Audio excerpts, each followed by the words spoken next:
Welcome to the No Risk Business Performance Podcast, where we discuss all things very small business, from the challenges to solutions to failures and victories. I'm your host, Judah Boulay, and I'm ready to roll, so let's do this.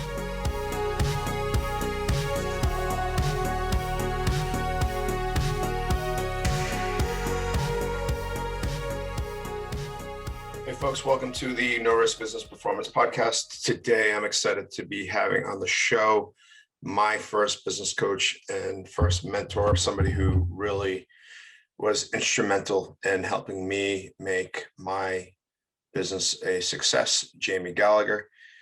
Jamie owned a CrossFit gym and he sold that a couple of years ago, and he's now working in commercial real estate as well as residential real estate in Alexandria, Virginia. So I'm looking forward to a great conversation with Jamie. All right, so I'm super excited to have my first business mentor, Jamie Gallagher. So Jamie, welcome. I'm excited to have you and to deep dive a little bit into your brain and the workings of your brain and some background history about yourself and knowledge that I might not know, even though we've known each other for, I think, 4 years now. So maybe a little bit longer. So Jamie, introduce yourself, tell us your story, a little bit about your background and what you are up to now. Yeah, Judah, thanks for having me. My name is Jamie Gallagher. Judah, I think we met around 2017-ish in that time frame, maybe 2016. But a deep dive into my brain.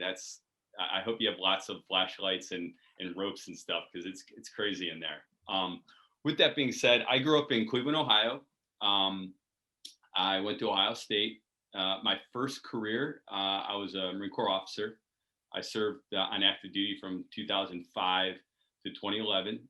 After I left the Marine Corps, I started my fitness company. It's called Origin Fitness. And for the first 2 years of my fitness career, I basically was like a one-man show. I did boot camps in my neighborhood. I was a contractor to a personal training studio in Washington, D.C. I live in the Washington, D.C. area now, after I left the Marine Corps.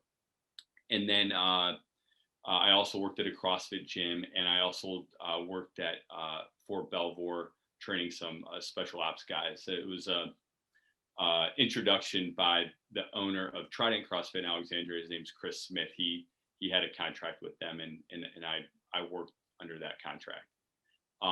With that being said, I did that for 2 years, and one of the reasons why I did that is, like, one, I wanted to make sure I wanted fitness to be the thing that I did next with my life. So instead of taking like a big bite and signing a lease on a property or even buying a building or something like that, I wanted to make sure, one, I could coach people at a high level, connect with people. And once I figured out that, like, I had that sort of talent, if you will, I started looking at opening my own CrossFit gym. And that part was super eye-opening for me, because as we all know, there's a lot of small business owners that are probably going to be listening to this podcast. It's like, I love fitness. I love baking. I love being a lawyer. I love doing all these, whatever it is that you do, you love doing. And then you're like, I want to go off on my own. And what does that look like, right? Like, you got to build a business plan. You've got to do all these things. Like, where do you start, right? And so I remember I went to Barnes and Nobles and I took out all these business plan creation books, and I laid them on the table. I'm like paging through, and I'm like, I have no idea what any of this is. I'm so screwed. There's no way I'm going to open up a business. And so what I did is I just Googled business plan mentors near me. Literally, that's what I Googled. And in Virginia, and this is probably national, there are organizations called a Small Business Development Center. And there's one in Alexandria where I live, and I got hooked up with them. And I had a business plan mentor that I worked with for 9 months building my business plan. So when I found the space and, updating the business plan, things like that, I could go to a bank and say, hey, here's my business plan. like my rinky dink CrossFit gym that I wanted to open literally was like 100 pages. And, I don't, I think it's at my office where I work. I don't have it with me, or I would show it to you guys. But yeah, so it was like 100 pages, and so like going in front of banks, I looked more legit, right? And they knew I did my due diligence and things like that. Well, fast forward to actually opening my gym, and I really want to stress this for what I just said to small business owners. Just because you love something, you're a baker, a lawyer, an accountant, a fitness professional, whatever, the moment you sign a lease and the moment you expect people to pay money for your services, you are now a business owner. You just happen to do whatever it is, the thing that you are doing to make money, baking, lawyering, accounting, fitness stuff. That is what brings the business in. But if you don't know what you're doing on the business side, it doesn't matter how great of an attorney you are or whatever it is that you do, your business is going to suffer because you don't have the structures in place to be able to essentially operate at a higher level. And there's, again, when you're breaking into business, there's people that have been doing business for, they could be only 1 year more than you, or 2 or 5, 10, 15, 20, 30 years longer than you. So they probably have some things in place that have made them successful and long lasting. And now you have to basically ramp up to that speed almost overnight. And the best way to do it is to have a great business plan. So when you walk in, you know what you're doing. Your staff knows what their roles and responsibilities are. You know what your roles and responsibilities are. You know where you want to take the business. All that stuff is laid out. So you're not figuring it out on the fly where you're losing customers because you're not organized. You're losing customers because your marketing's not on point. You're losing customers basically because you just don't know what you're doing. And that's the fastest way a small business can go out of business, is to start from day one without a solid plan. Or a pandemic. Yeah, well, sure. And again, that's something that's like once in 100 years. Right. We can't really plan on that, right? Right. And that really threw everyone through a huge. I mean, it's just like screwed up. But the thing is, though, if you have everything else in line, when something catastrophic or once in a lifetime comes around, the ability for you to more likely withstand that is there. Yeah, it gives you a higher risk of survival. Yeah, it's higher. One of my buddies that too, Matt Scanlon, he used to say something like, "There's 3 ways that you exit business. You go out of business, you pass your business on to like a family member or something like that because you're retiring out, or 3, you sell it, whether that's to an employer or someone else." Like, I don't know if there's another way that people get out of business. So like, even like part of your plan is like, what's your exit strategy? And it might not be clear from day one what your exit strategy is, but it is something that, like, as a business evolves, to like insert that language, somewhere in your notes or your business plan, to ensure that if something does occur, you have a way to get out that is the most beneficial to you, whatever that looks like. And it could be going out of business, just straight up. So what year did you open your business, the Origin Fitness? Not when you signed the lease and all that. What year was that? It was 2013. All right. And then you sold 2018. So you had a very successful gym. Mm-hmm. What was your impetus for selling? What was that your exit strategy, to leave in 5 years, or what? I'm not going to get into particulars of what was my impetus to start thinking about it, because it's quite frankly, it's very it's kind of damning for the situation.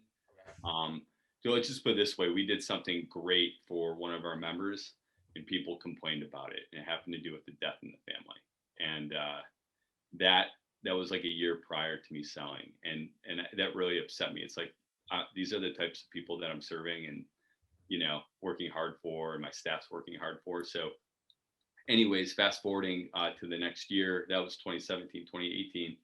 Um, what I noticed in my business and other fitness businesses is that we would go through like a 2-year cycle of like turnover.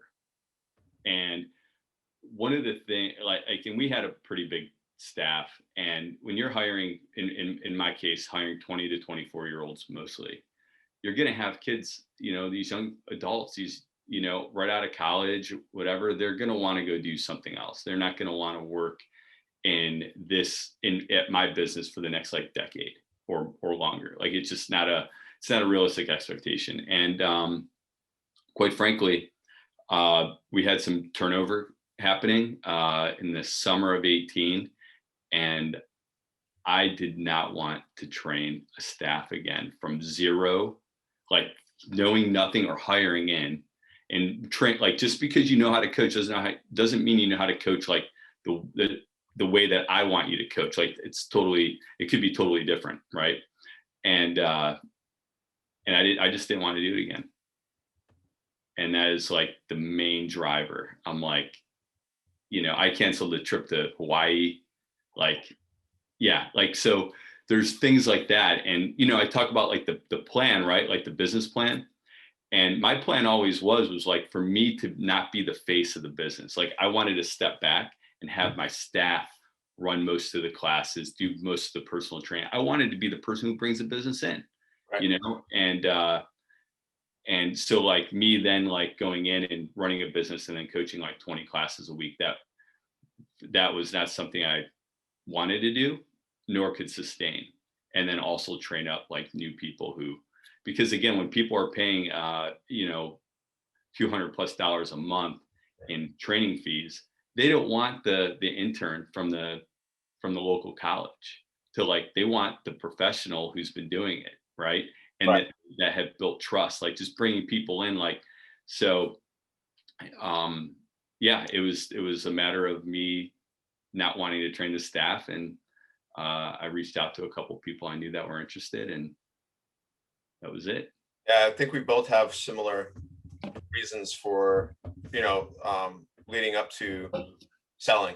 So that was one of the major reasons for me selling No Risk, my CrossFit side. So, all right. So then you sold the business, right? And what was next? Did you have a plan, or I know you're now in real estate, but was the plan to go into real estate, or was the plan to like relax for a few months and figure out what your next step was? Yeah. And then, so. Yeah. So after I sold, I definitely sat on my butt for a couple months, trying to figure out what I wanted to do next. Real estate was definitely something that I was looking to do. I was also looking into medical device sales.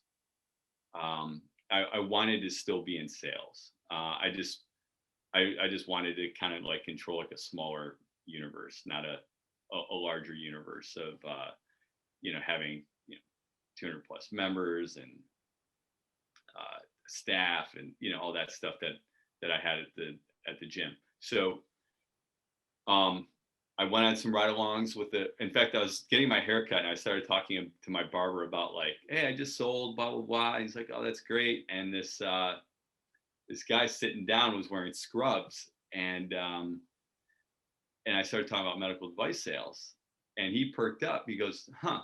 I'm like, are you a doctor? He goes, no, I do medical device sales. I'm like, no kidding. And so we went on some ride-alongs and things like that. And being in a hospital, I didn't like the smell. I just didn't like any part of it.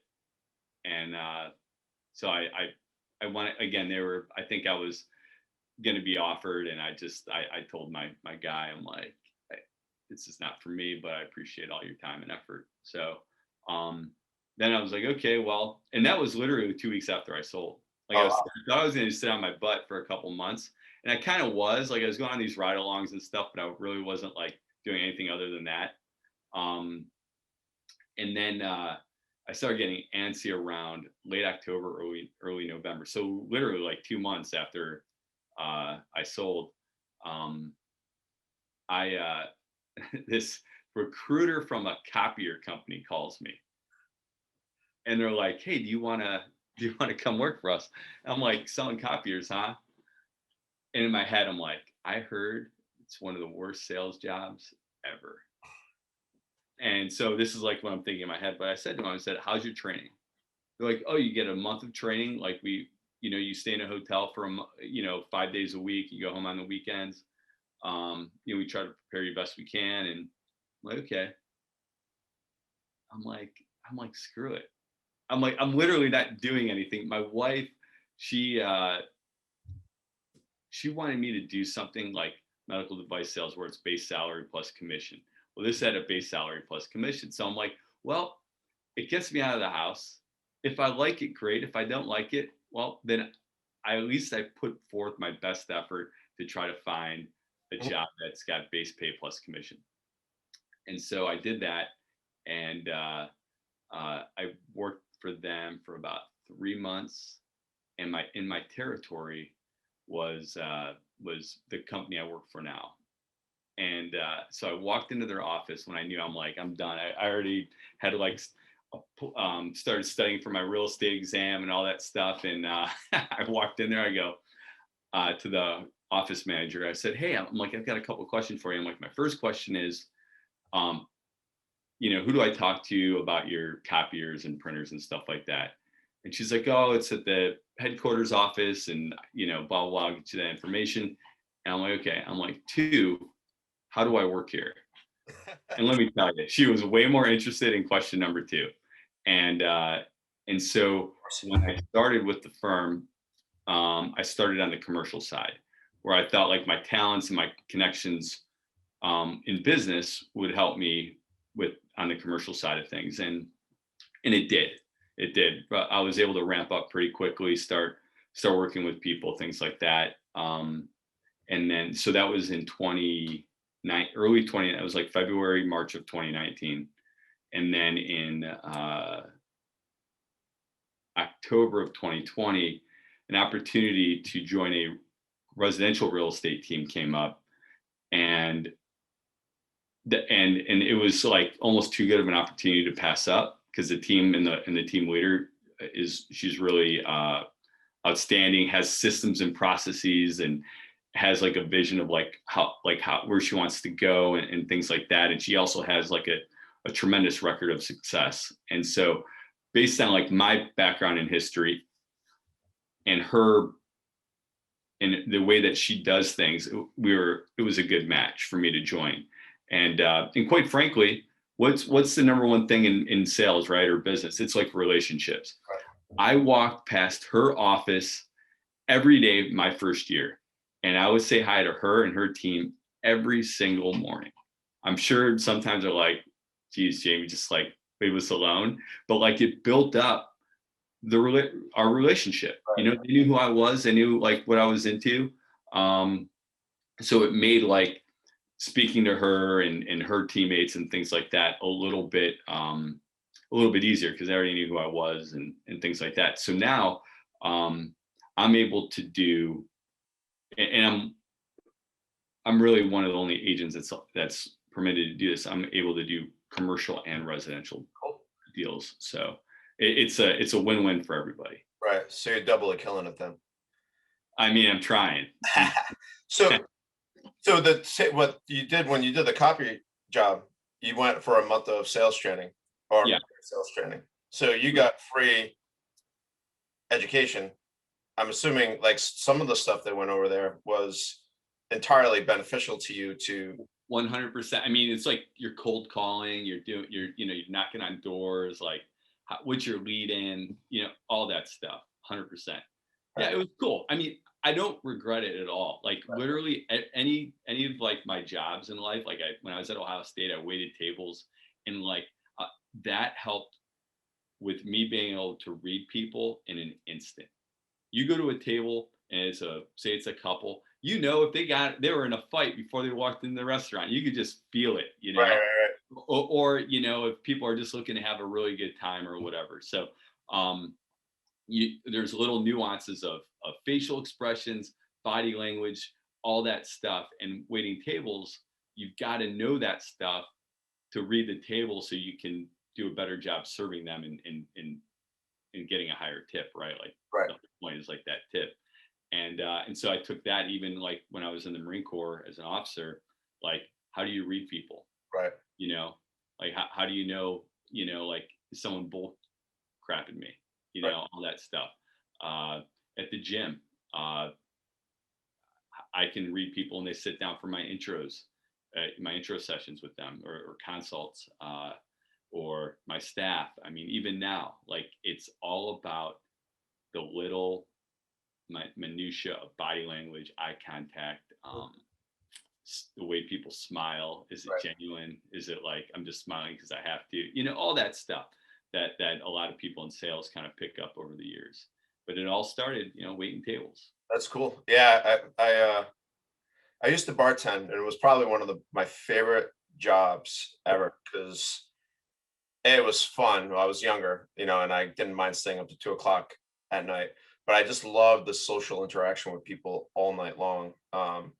And I also bounced, like so worked the front door and talk about having to read facial expressions and body language. Yeah.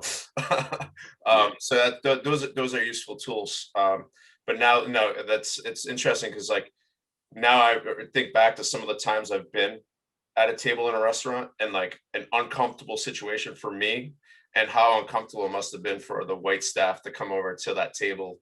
Have they been able to read facial expressions and stuff? So that's a really interesting perspective. All right, so let me backtrack a little bit. So you owned a gym, right? Yep. You had a thriving gym business, and so 2013.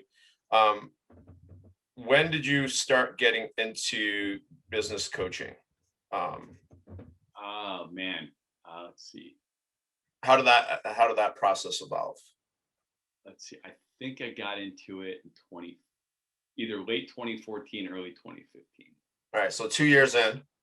Yeah. Well, actually, so I opened my brick and mortar at the December 16th, 2013. So basically, it was 2014. So about a year and some change in. You got into business coaching. Yeah. Yep. What drove you to get into business coaching, and how did that process happen? Yeah. So I found a tremendous value in having that business planning coach from the Small Business Development Center. That when I had my website built by the 321 Go project, they also at the time offered business coaching. And so I'm like, okay, you're building my website and I can get this business coaching. So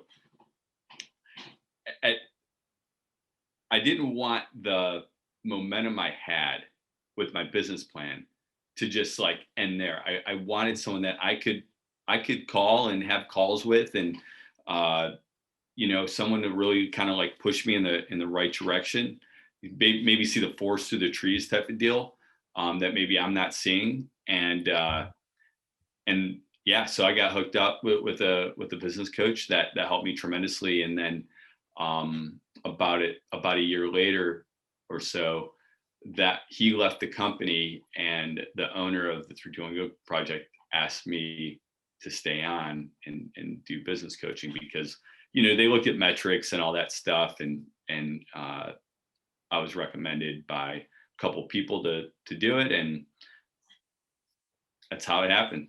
And I'm like, so you're telling me I get to work with other gyms, because it's not like a one-way street here, Right. like I get to learn from the people I'm helping too. Like I'll be first to tell you, I don't know everything, like, but I try to follow good business principles on how things should be done. Or, I developed my own philosophies of like how to be successful in a service-based business, and I've always tried to teach that or show it, and then also pick up people's, successes along the way too. Right. Yeah. Yeah. Well, that's awesome. Because, like, unfortunately, 321 doesn't have that service anymore, and like they make their websites are awesome now. Like they make great websites. But they, unfortunately they don't have that service. And that's how we met, through that same company. And you were, for me back in 2017, like you helped me see the forest through the trees, or the individual trees through the forest, and mentored me through some very difficult decisions, or pushed me towards the difficult decisions I knew I had to make, but didn't necessarily have the fortitude at that moment to put action into place. So so you did the business coaching, you helped a bunch of gyms. So like, what value do you see in like business coaching? So Yeah, I mean, I think like having this, help first mentality, like the myth that someone makes it on their own, that they're self-made, is what it's exactly what it is. It's a myth. right, No one wakes up, they go through life, and then they become Bill Gates, or Elon Musk, or one of these like super wealthy people, even mildly wealthy people, like, or successful people. Like, that doesn't happen. And so when the chance to help people through business coaching came about, I jumped on it because I've been in their shoes. Like, if it wasn't for my first business coach, his name's Jack Parker with the Small Business Development Center, I wouldn't be sitting in this seat right now, potentially, right? So like he helped develop that. Um, and then my second business coach with 321 Go, I wouldn't be sitting in this seat if it wasn't for him. And and in me helping you, I wouldn't be in this seat if I didn't help you. right, So like, I'm on this because I've been helped and I've helped others. And the value is that if you can help someone in the same profession or others, you should do it. You should do it. And that's the value, because we all thrive. We all thrive when we are selfless. right. No, I definitely, I totally agree. But you see a lot of gyms or gyms, or or any small business, really. It's not just in the fitness. And they're like, oh, like they don't want to spend the money, or they don't see the value, or there's something holding them back. Mhm. Whether it's like a personal pride thing. What do you think holds most people back from taking that next step and investing in a business coach? I think money plays a role, that for sure. Like, you're like, man, my gym is struggling, or my business is struggling, and now I've got to drop X amount of dollars. Like, I can't afford that. And really, you gotta flip that and say, like, you can't afford not to. Right. And it goes back to when you were doing your business plan. We'll take a baker. When you were that baker and you wanted to open up your own bakery, did you put in your plan, you know, or did you even have a plan? Really, did you have a plan? Because if you had a plan, you created a plan, you put the effort into it, and maybe someone helped you build it, then you might see the value in a business coach from the very beginning. But if you shoestringed it, and you've got it written down on a notepad, your business plan somewhere, or like what you think you're going to do, and it's not like formalized and stuff like that, you may not see the value in business coaching until it's too late. And then you're in this like catch 22. It's like, well, I can't afford it, but I can't afford not to. Like, what do I do? And things like that. And my my advice to those people, if you are in such like a dire state where it's either you get help or you go out of business, like, you're going to go out of business. You might as well invest in the help. Good Like, point. you know what I mean? Like, if you're there, you invest in the help, because you're going out of business. Those are the two things that are going to happen. Right. So you might as well do the one thing first to see if it saves the business. If it doesn't, it's not that you paying that money to the business coach and being in these meetings. That's not going to cause you to go out of business. Right. You're already on that path. Right. So Yeah, I think back to like our first group. And, I think there was a couple gyms that like pulled out and were like, oh, like we can't afford this anymore. And I was just like, no, like now's the time to like really dive into like, let us help you. Yep. But they whatever it is, they have that flawed logic of like saving $99 a month is Yeah. gonna make or break, is gonna make or break them when they're already on this like path to struggling. Yeah. It was, yeah. But in with that being said, ego does play a role in it. And it's not the ego of like, oh, I can do this, I can pull myself out. It's the ego of like listening to someone who's done it and really integrating the things that you like about like what the discussion is, or the put like pushing you in that direction or something like that. You know, advice is, that's what it is. You know, if I'm hired as a coach or as a consultant, you don't have to listen to everything that I do, that I say. It's more of like, these are best practices, and based on your situation, maybe 5 out of the 10 things are going to help your business. But if you execute on 5 of those 10 things, you're going to be in a better spot than you were because you weren't doing any of them. Right. And so I know that some people that were in other groups that I led, they left because they did not like being told, one, that what they're doing is, it sucks. Right. Two, that this is how you can kind of pull yourself out. And and yeah, there's hard truths to that, and Right. that's okay. It's not my job to save your business. It's your job as the business owner. But I'm being paid to give you best practices. Right.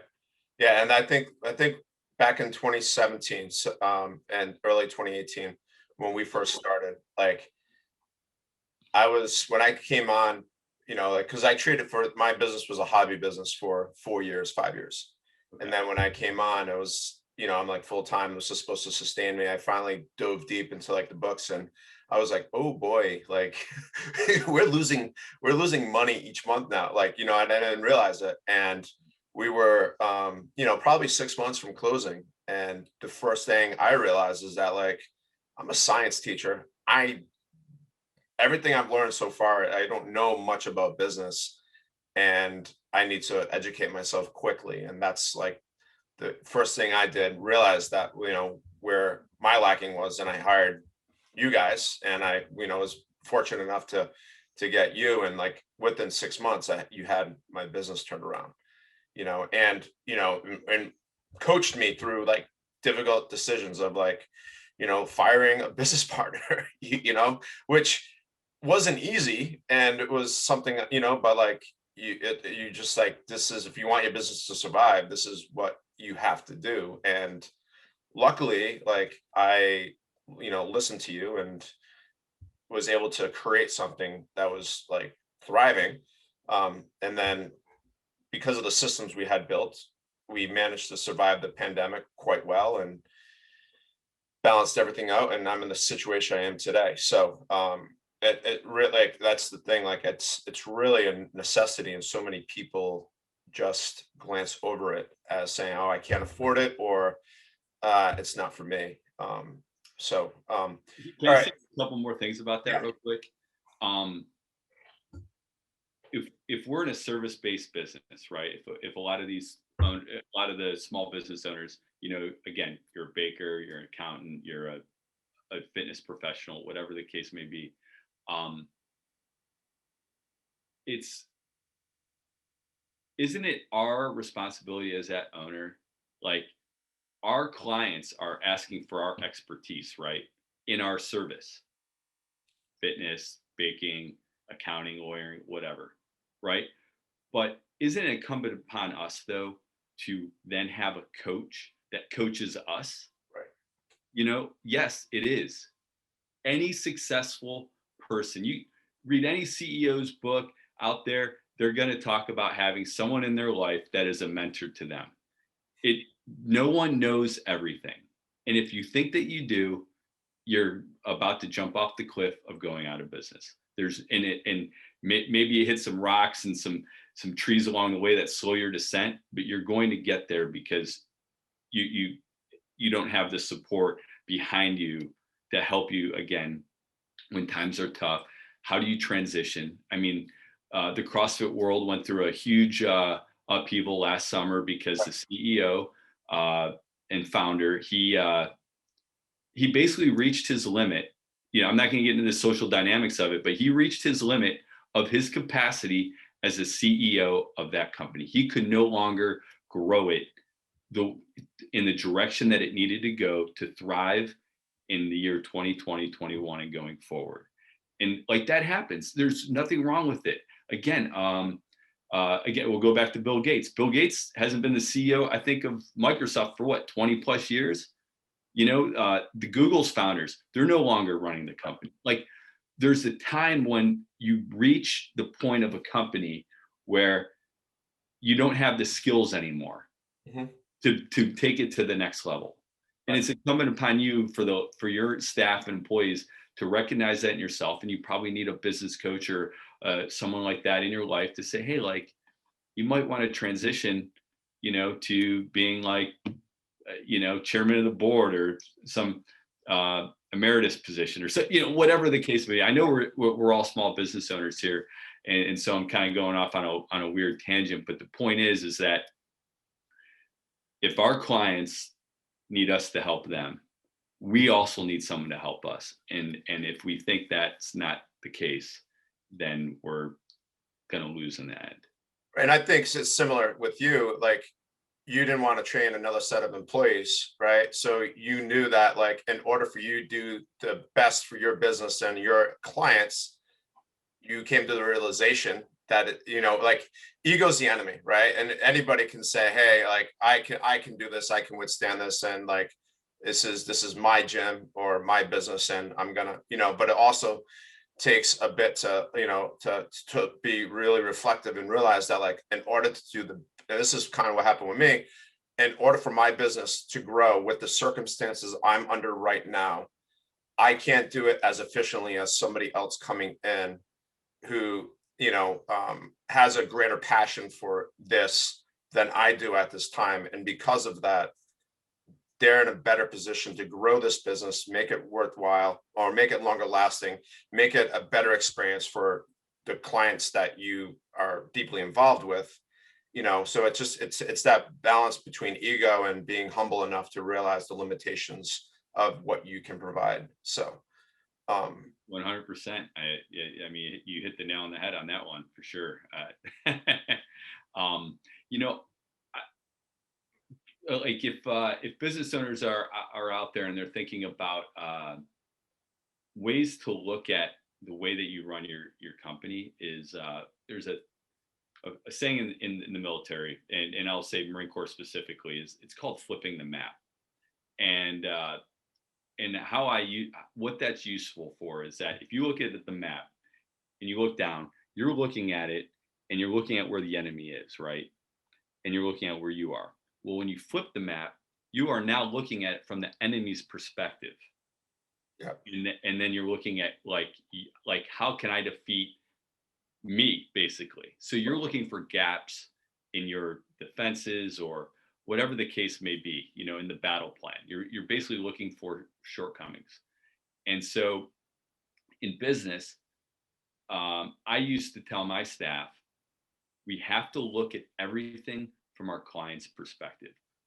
From the moment they walk in the door to the moment they leave, we have to look at it from their perspective and to see how we can, any sort of shortcomings that we have or gaps in our service or something like that, we have to attack that to shore those up. Because there's lots of things we do well, but there's always things we can improve upon. So looking at it from their perspective is always the way that you can grow your business and retain customers.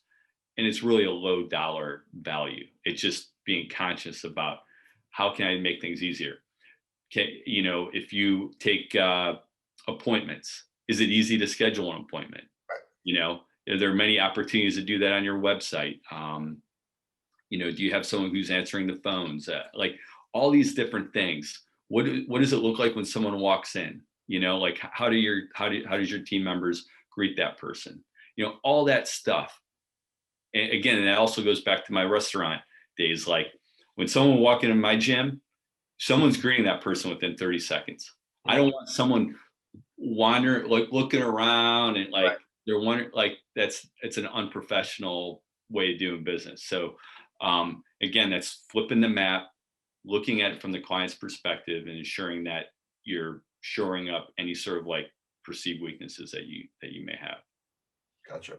Cool. All right, Jamie, I know you're busy. I don't want to take up too much of your time. I have 4 final questions. They're relatively quick. And I ask these of everyone. So if you had to nail it down to 3 keys for success, what would those 3 keys for success be? Planning, agility, execution. Awesome. Short and succinct. All right. Now this is actually probably the toughest question. If you had to recommend, right, of all the books and resources you've read, if you had to recommend just one book as the must-have book for success, what book would it be? I'm going to go back to my military days, my Marine Corps days. There's a book. It's called The Passion of Command, written by Colonel B.P. McCoy. There's that book talks about essentially becoming brilliant at the basics. And, BP's battalion was the battalion in Iraq that tore down the Saddam statue.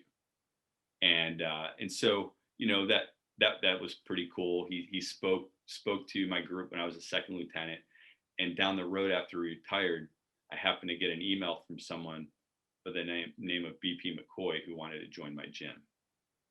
And he was a member of my gym.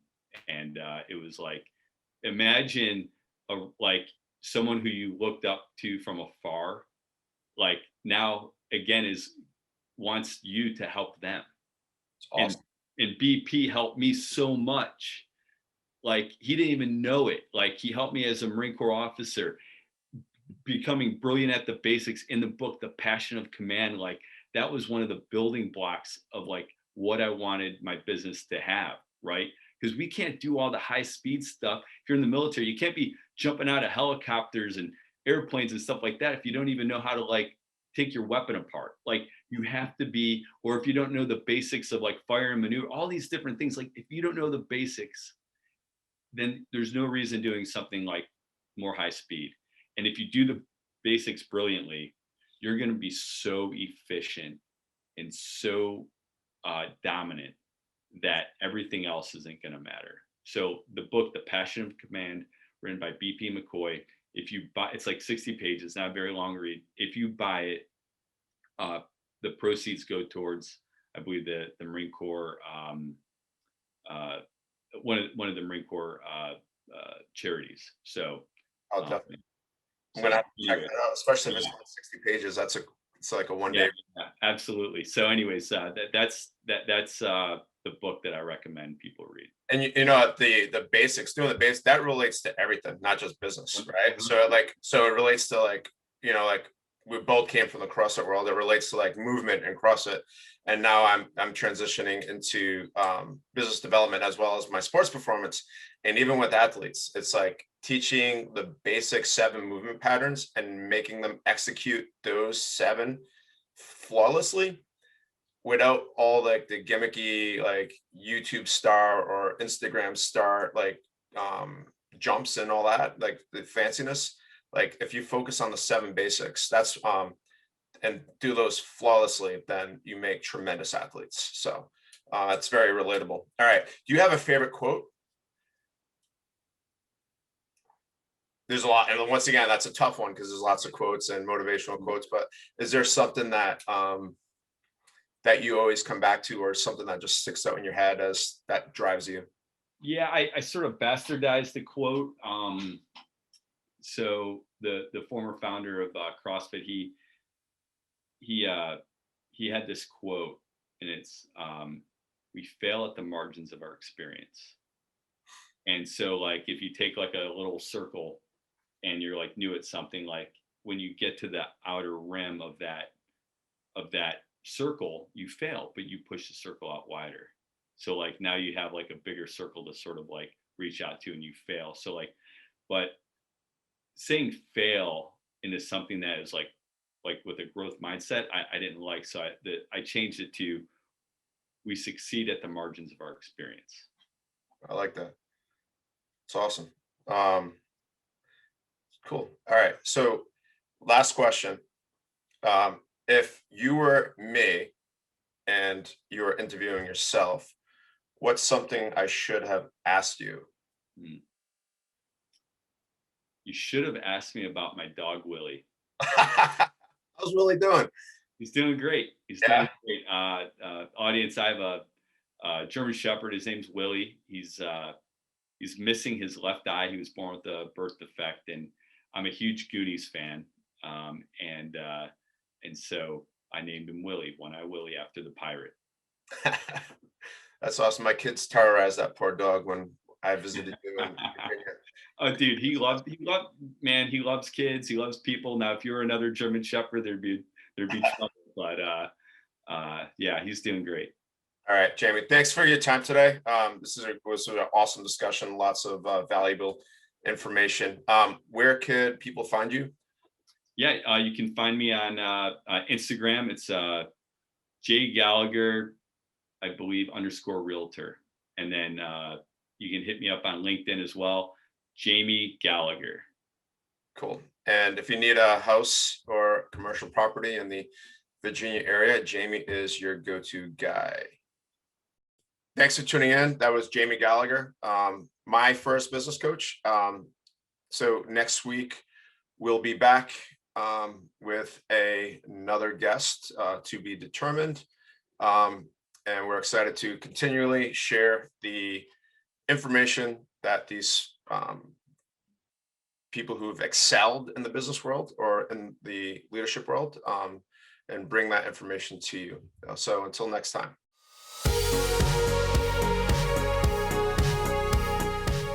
Thanks for listening to the No Risk Business Performance Podcast. Please be sure to check out the show notes for any information pertaining to our guests, as well as to how No Risk Business Performance can help your very small business.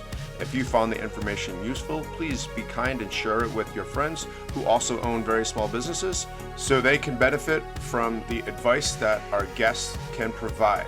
I'm your host, Judah Boulay. Thanks for listening, and we will catch you later.